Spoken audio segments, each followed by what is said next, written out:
Memphis, ayer y hoy, aprendiendo del pasado. De Memphis, ayer y hoy. De la pasión a la exageración hay solo una pequeña diferencia. Después que en Bangladesh el pueblo que fue castigado por el imperialismo británico históricamente conmemoró como propio la incursión argentina en Malvinas, el gol de Diego Maradona frente a los británicos, y ahora se trasladó eso a la selección argentina y a Messi, hasta las presentadoras de televisión de Bangladesh aparecían con la casaca argentina presentando las noticias y haciendo las programaciones de los canales de televisión.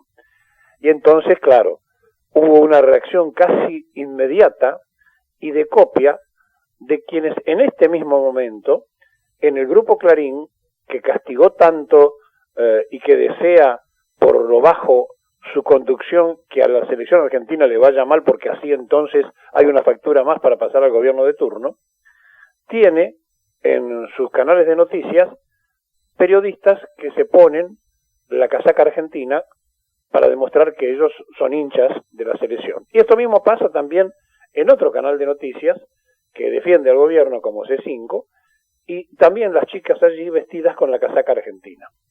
Está muy bien, si así lo sienten, pero da la sensación que esto se empezó a sentir después que en Bangladesh se mostró que quienes presentaban las noticias en aquel país tenían la casaca argentina. Ojalá esté equivocado y esto sea un verdadero sentimiento de los que se ponen la camiseta creyendo también que la patria es un ratito de un partido de fútbol. Y aquí tenemos que empezar entonces a analizar sociológicamente lo que siempre hemos explicado, aunque algunos creen que es un distractivo el fútbol ha pasado a ser de una pasión a un proyecto político histórico. Y si no, fíjense lo que pasó en Independiente. Fueron en procura de los Moyanos y todo el PRO trabajó para una elección interna. O lo que pasó en Boca. Fueron en procura del macrismo y todo el peronismo trabajó para la actual conducción. Es decir, la política está vigente constante y permanentemente porque el ser humano es un accionar político. Ahora, cuando pasamos a la exageración y cuando entonces aumentamos la ilusión por un simple partido de fútbol, después la desilusión puede ser amplificada. Por lo tanto, una cosa es tener fe, querer y desear, y otra es exagerar en un medio de comunicación la supuesta e imaginaria argentinidad, cuando editorialmente esos mismos están destrozando a lo nacional y popular. Pero bueno, ojalá por eso digo que sea una cuestión individual del que se la pone y tenga ese sentimiento hacia la selección de fútbol y hacia el país.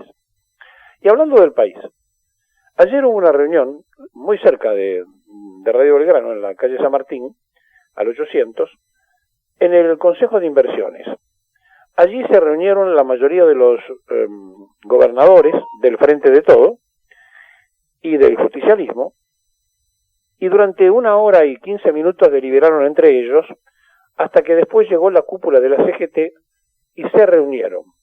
Allí los identificados con la idea peronista dijeron entonces que ante la orfandad de la conducción existente había que ponerse a trabajar, y apareció Quintela, uno de los gobernadores, que dijo: entre nosotros hay quien puede ser candidato a presidente por las buenas gestiones que ha hecho en su provincia, sin hacer referencia ni nombre.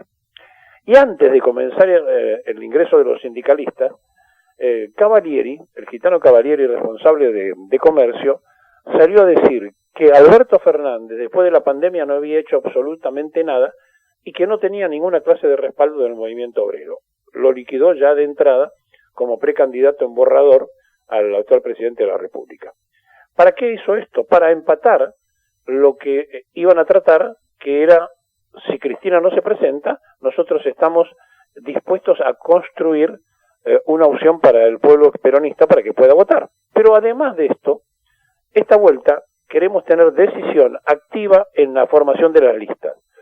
Por su parte, la CGT ya había hablado con las regionales, que están presionando hace rato, para que también tengan participación en la conformación de las listas, y no que se ponga a dedo, donde si bien es cierto, Cristina puso sindicalistas que ni siquiera eran peronistas, para conformar lo que ella armó a su gusto y placer. Y entonces esto cayó mal en el seno del sindicalismo peronista ya antes, y ahora, en esta situación, se juntaron con los gobernadores. Bien, el responsable del gremio de la construcción y el gobernador de San Juan hicieron una especie de trabajo de moderadores. La reunión no llegó a 3 horas.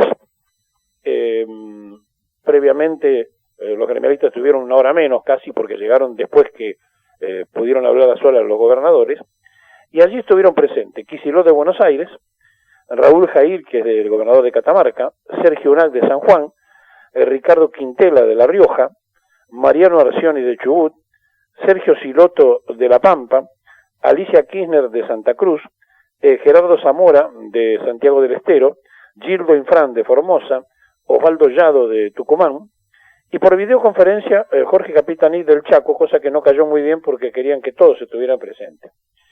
1 hora después aproximadamente comenzó la reunión con los mandatarios y los gremialistas, y allí llegaron entonces en representación de la CGT Héctor Dae, el dirigente de Sanidad, el de UPCN Andrés Rodríguez,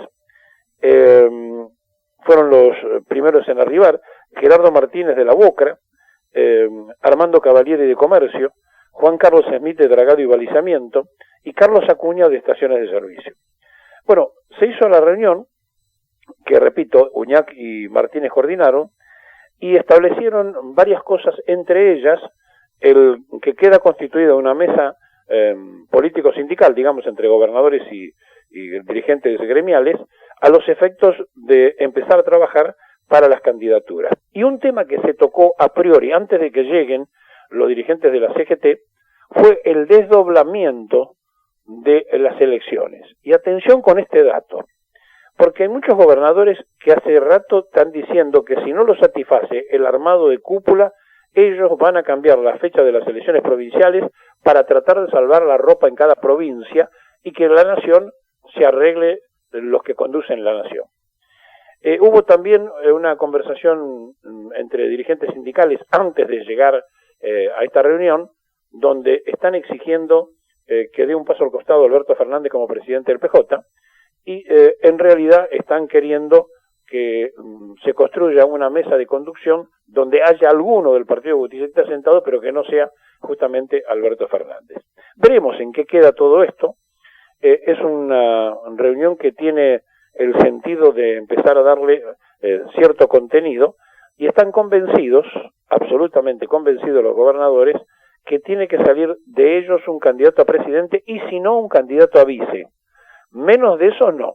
Los gremialistas escucharon, porque en el fondo ellos están pensando que puede haber una fórmula entre un gobernador como candidato a presidente y un sindicalista como candidato a vice.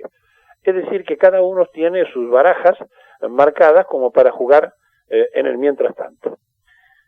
Ayer, la Cancillería Argentina apareció de golpe con un comunicado que coincide con otros países, pidiendo que vuelva Castillo, el presidente destituido de Perú, haciendo injerencia en las cuestiones internas del pueblo hermano, que está pasando por un momento muy difícil, donde la gente salió a la calle para pedir la renuncia de la vicepresidenta, que actualmente es la presidenta de la República, que hacía fórmula con Castillo. La tratan en el partido como traidora. Hay 7 muertos y varios heridos, incluso heridos de bala. En Arequipa una persona murió de un tiro. La situación está muy confusa, es muy difícil, y yo no sé hasta dónde hicieron bien en opinar en una situación interna, pero bueno, ya lo hizo el gobierno nacional tomando posición por Castillo, olvidándose a lo mejor que Castillo cerró el Parlamento, cosa que también habría que estudiar seriamente antes de hacer un comunicado pidiendo la restitución del presidente electo. Me parece que son cuestiones internacionales donde Argentina va y viene, como aquel día que Fernández le dijo al presidente ruso que quería ser la puerta de entrada de los rusos a la América Latina, y tiempo después estaba condenando la invasión a Ucrania. Es decir, estamos en un momento donde manejarse mal en relaciones internacionales hace que no se tenga un valor real de que haya un activismo inteligente por parte del gobierno argentino.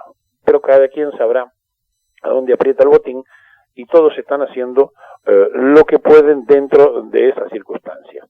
Bueno, estamos frente a situaciones muy interesantes porque mientras todo esto estaba pasando, ocurrió un episodio donde el gobierno nacional autorizó a una empresa israelí para que haga estudios en 5 provincias argentinas sobre el agua y se ponga a trabajar para ver cómo se puede aprovechar el agua potable en la Argentina. Y esto es interesante que lo tengamos muy presente porque esta empresa, después vamos a abundar en algún dato más, esta empresa es la que le cortó el agua al pueblo palestino en Israel cuando solamente le suministraba agua a los colonos judíos que habían avanzado sobre el territorio palestino, y muchos palestinos debieron abandonar muertos de sed porque le habían quitado el agua. Fue denunciado en su momento en Naciones Unidas. Y estamos hablando de una empresa que se llama Mekorot, que tiene, nacional de Israel, del gobierno israelí, y que tiene esta denuncia hecha en Naciones Unidas en su momento por haber manejado el agua como arma de guerra contra el pueblo palestino. Bueno, las 5 provincias del acuerdo que firmó el gobierno nacional, donde van a participar, están vinculadas, obviamente, a zonas donde puede pasar que se queden ellos con el manejo del agua. Por ejemplo, en La Rioja ya se habría firmado un compromiso para que ellos manejen el agua potable. Bueno, estamos hablando de San Juan, de La Rioja, de Mendoza, de Río Negro y de Catamarca. Estas son las 5 provincias donde el gobierno nacional ha autorizado a esta empresa israelí que pertenece al gobierno nacional de aquel país para el manejo del agua. Luego vamos a ampliar sobre esto porque es coincidente en el mientras tanto de un silencio atronador de la Cancillería argentina, mientras en Malvinas otra empresa israelí saca petróleo con los ingleses que ocupan las Malvinas.